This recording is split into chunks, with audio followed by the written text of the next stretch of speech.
जन समझिए कावाना दुल्हा। ऊंचा है आपका तकदीर ये कावाना दुल्हा। मामी आपका दुल्हा यादी तमनावेली, यादी तमनावेली। पापा सजावेलनि बारात ये कावाना दुल्हा। पापा सजावेलनि बारात ये कावाना दुल्हा। ऊंचा दीवाल जन समझिया ये कावाना दुल्हा। ऊंचा है आपका तकदीर ये कावाना दुल्हा।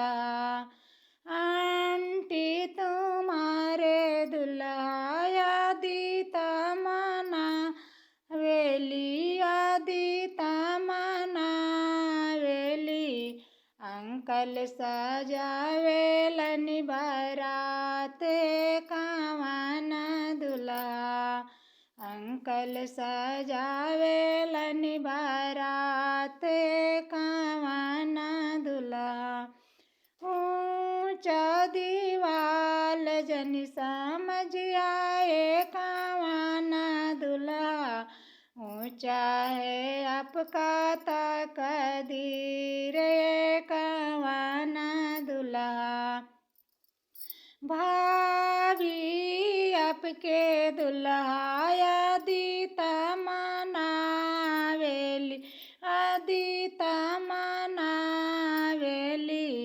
भैया सजावेलनि बारात ये कावाना दुल्हा। भैया सजावेलनि बारात ये कावाना दुल्हा।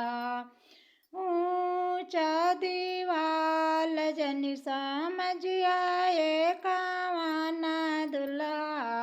ऊंचा है आपका तकदीर ये कावाना दुल्हा। दीदी आपका दुल्हा यादी तमनावेली, यादी तमनावेली। जीजा सजावेलनि बारात ये कावाना दुल्हा।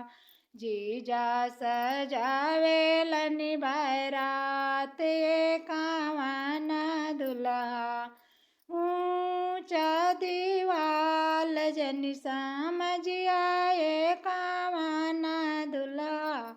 ऊंचा है आपका तकदीर ये कावाना दुल्हा।